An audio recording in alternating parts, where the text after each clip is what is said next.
Have you ever felt like no matter how hard you try, you just can't seem to get ahead? Like you're always falling short, like the world keeps piling up challenges that you never asked for, and no matter what you do, it's never enough. I've been there. It's like this constant nagging feeling where the more you push, the more you feel like you're failing.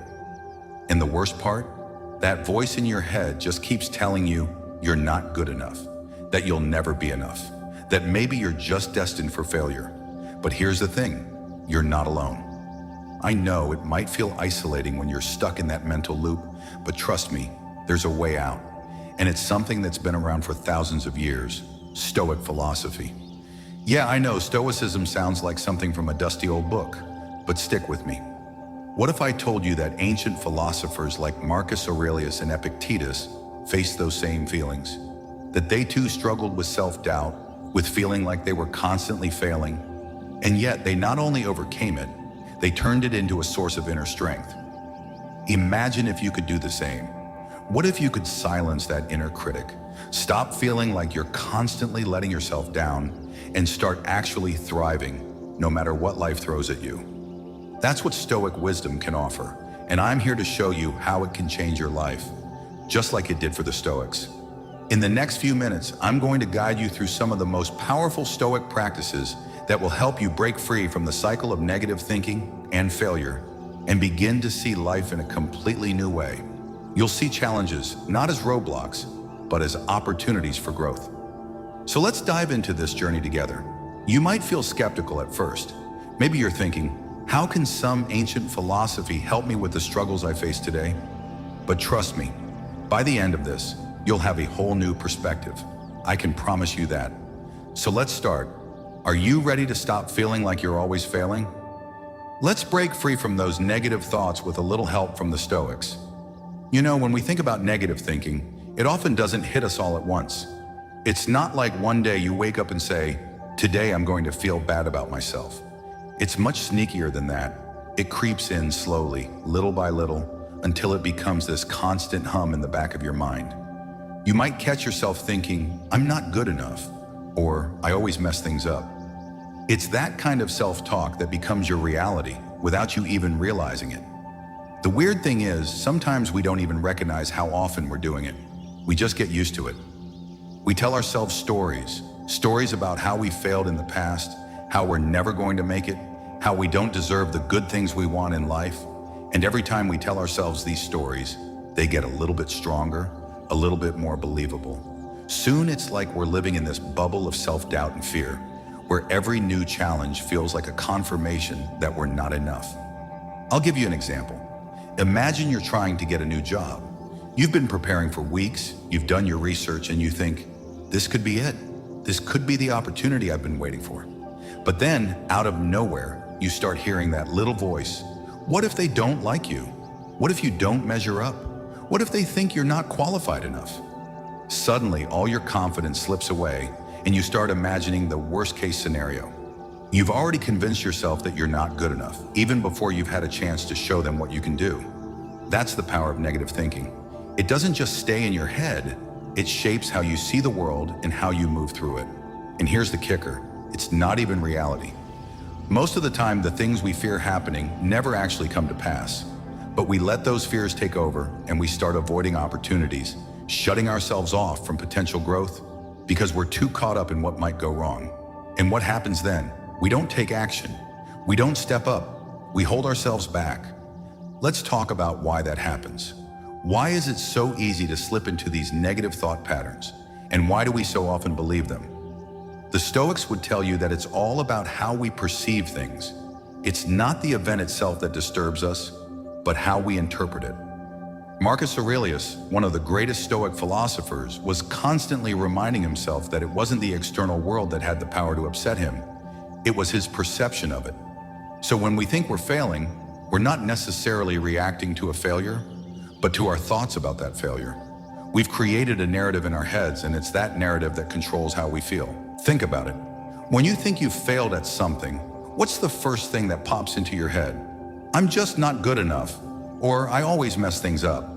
That's a narrative you've built based on a few experiences. But the truth is, failure is just a moment in time, It's not who you are. If you failed, it doesn't mean you're a failure. It means you're learning. Yet somehow we let those few moments define us. We let our minds latch on to the negative and completely ignore all the times we've succeeded. It's like we've been trained to look for evidence that supports our failures rather than our successes. And let's not forget the role of society in this. The world around us, with its constant push for perfection, doesn't help much either. We're bombarded with messages telling us we're not good enough. You see it on social media, in advertisements, in movies, everywhere. This image of the perfect life, the perfect career, the perfect body, and we start comparing ourselves to that image. And what happens? We feel worse about ourselves. We think, why can't I have that? Why am I always falling short? But the reality is, most of what we're comparing ourselves to isn't real. It's a highlight reel of someone else's life, and it doesn't reflect the struggles they're going through. And yet we let these comparisons steal our peace of mind and feed our negativity. But here's the thing, negative thinking is a pattern, a habit that we've learned over time.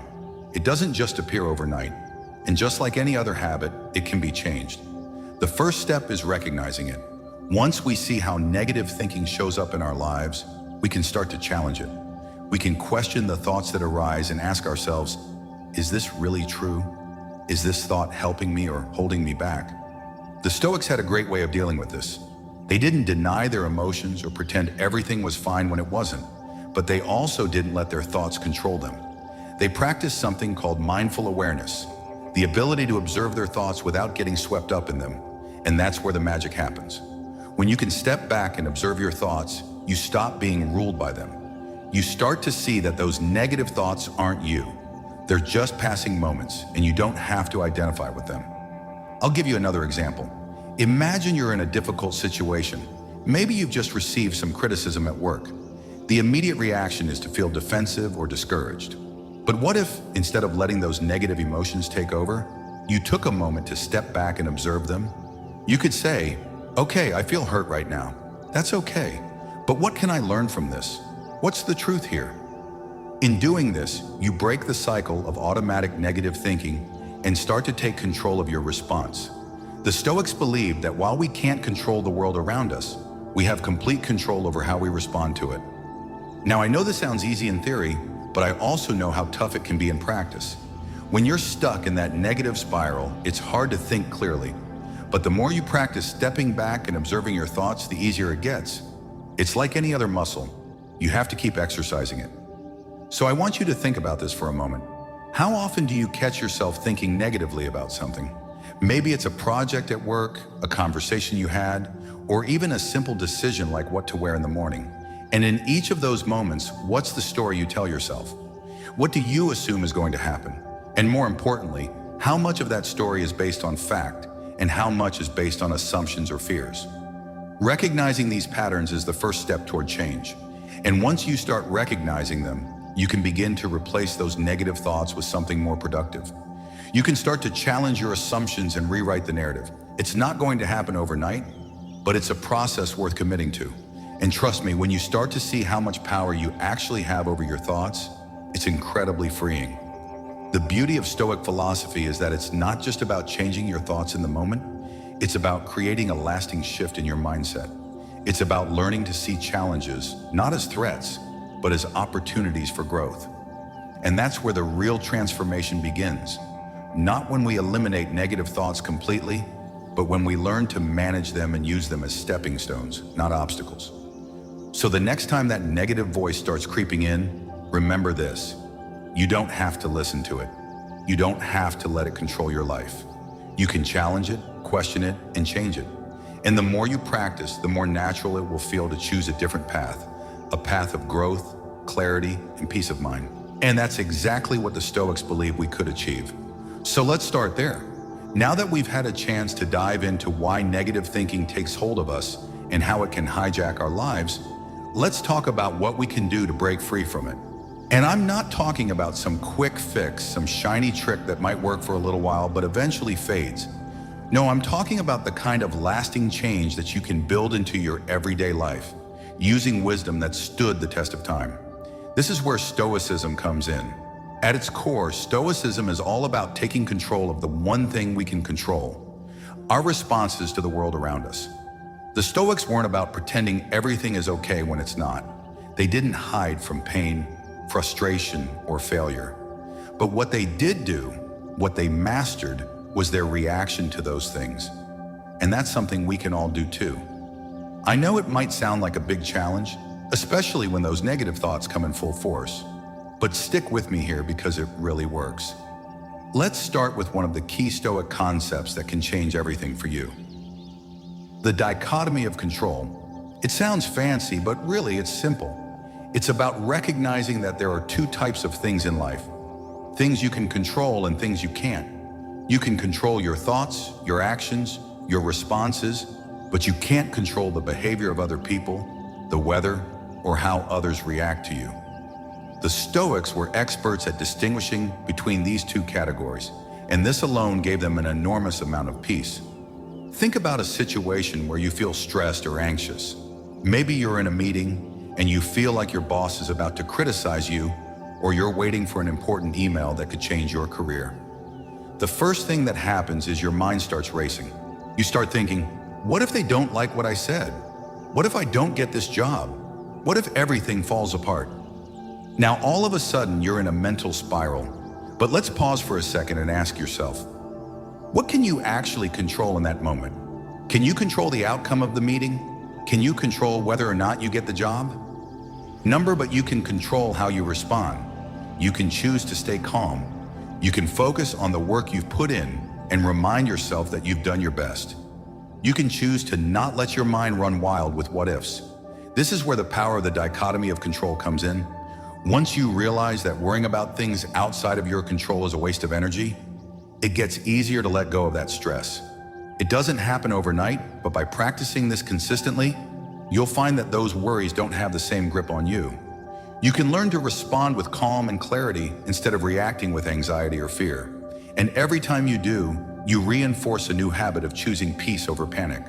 But here's another piece of Stoic wisdom that ties perfectly into this. Negative visualization. Now, this one might sound a little odd at first, but bear with me. Negative visualization is all about imagining the worst-case scenario on purpose. I know it sounds like the opposite of positive thinking, but hear me out. The idea is not to sit in the worst-case scenario and dwell on it, but to prepare yourself for it. It's about training your mind to be ready for anything, so that when it happens, you're not thrown off course. For example, imagine you're about to present an idea to a group of colleagues or clients. What's the worst that could happen? Maybe they don't like your idea. Maybe they criticize it harshly. Now, instead of letting your mind spiral into fear, you practice visualizing that outcome. What would you do if they didn't like it? What would you say? You start thinking about it calmly, without emotion. And when the moment comes, you're not as rattled by the criticism because you've already mentally prepared for it. You've already realized that no matter what happens, you'll be okay. You're ready to handle it with grace. This is such a powerful practice because it takes the sting out of fear. Most of the time, our minds make the worst-case scenario feel like the end of the world. But when you mentally rehearse it, you realize that you can handle it. And once you realize that, you start to approach life's challenges with a lot more confidence. You don't fear failure anymore because you've already accepted that it's not the end of the world. It's just part of the process. Now let's take this a step further. In addition to visualizing the worst-case scenario, the Stoics were masters at reframing their thoughts. Reframing is one of the most powerful tools you have in your mental toolbox. It's about taking a negative thought and changing the way you look at it.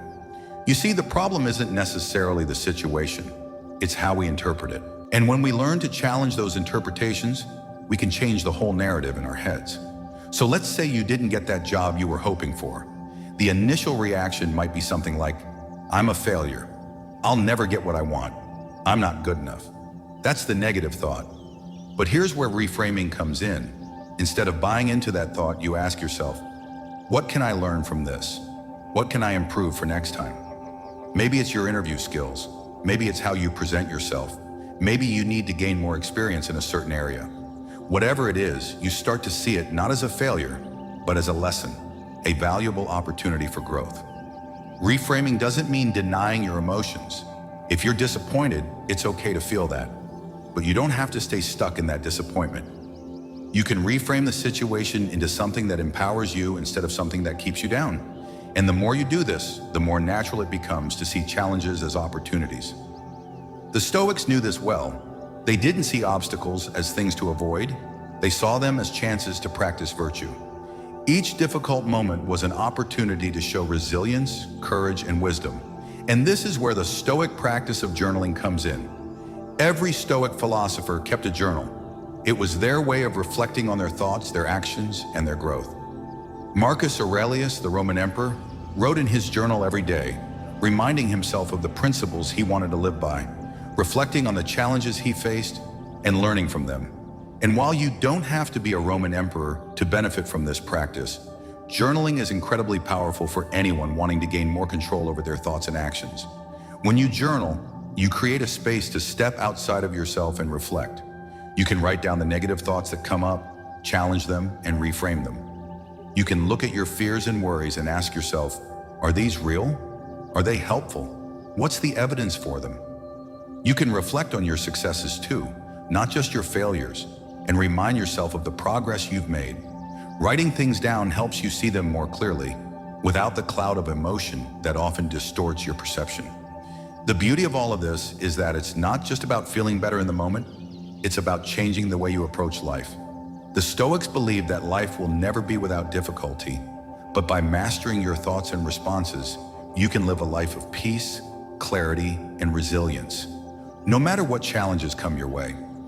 It's not about avoiding failure, it's about learning how to handle it with grace. It's about knowing that no matter what happens, you have the power to choose your response. You can choose to be calm in the face of chaos, strong in the face of weakness, and wise in the face of uncertainty. And once you start practicing this day by day, you'll find that those negative thoughts don't have the same power over you anymore. This is the essence of Stoic wisdom.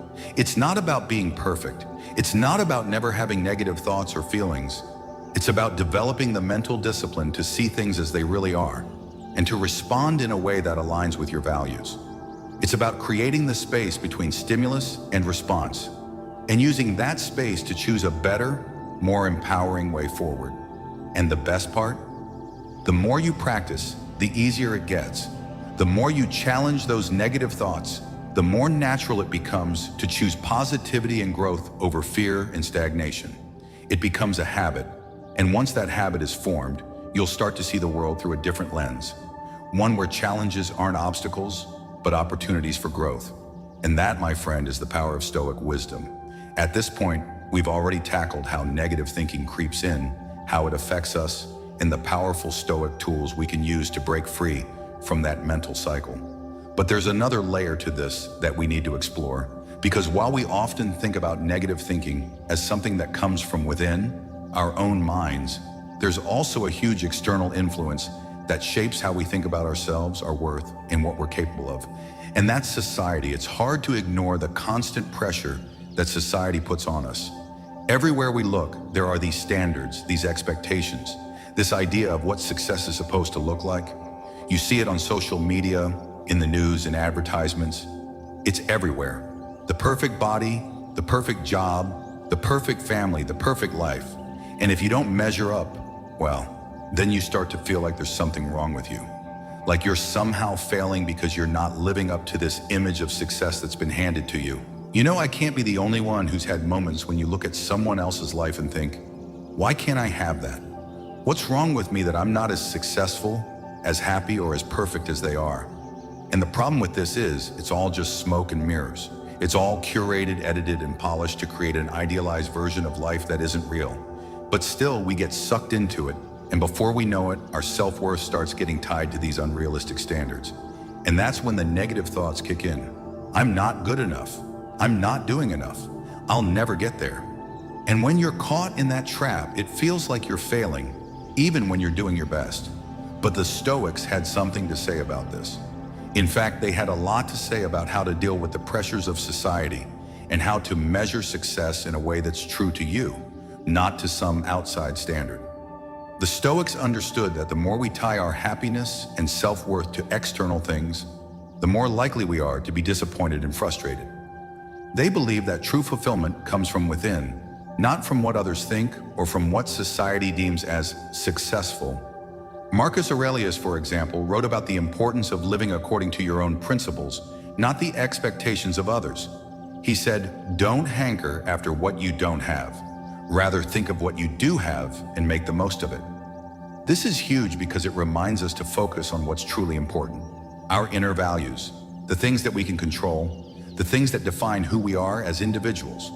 When we stop comparing ourselves to others and measuring our worth by external standards, we free ourselves from the cycle of self-doubt and inadequacy. Think about it for a moment. When you look at someone's Instagram feed or read about their career accomplishments, what do you feel?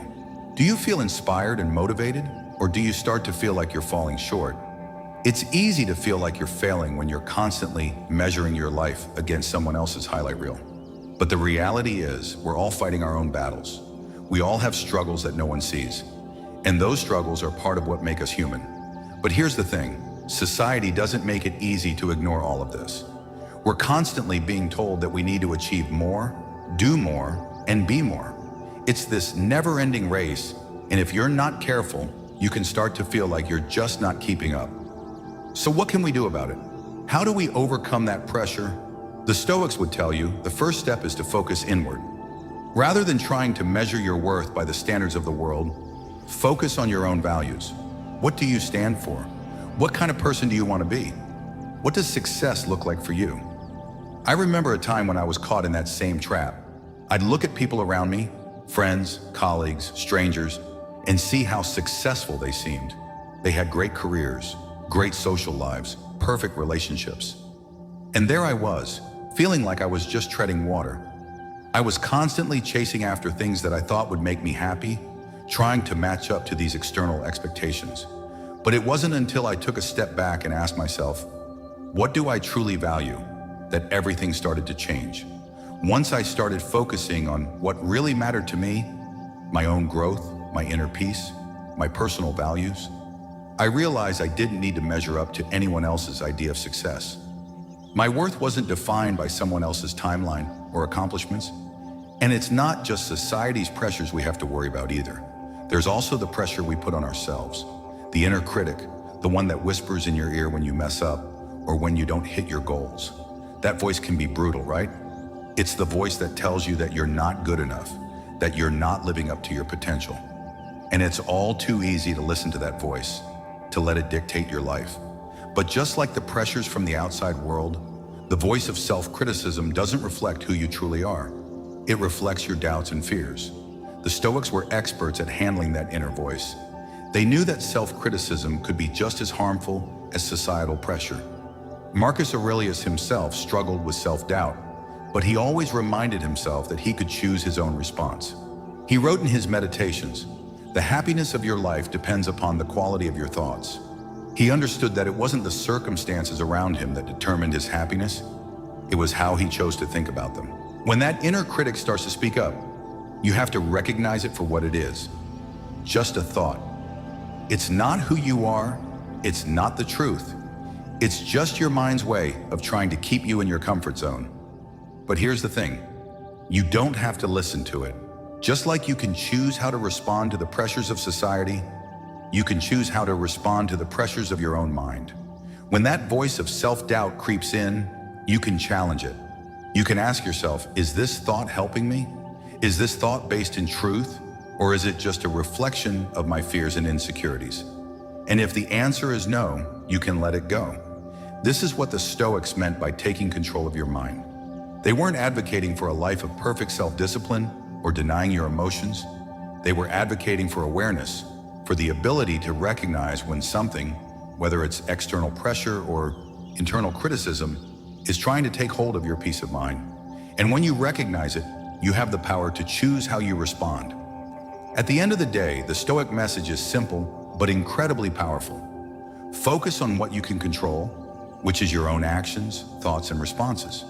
You can't control what society thinks of you or what anyone else thinks of you, but you can control how you define your own success.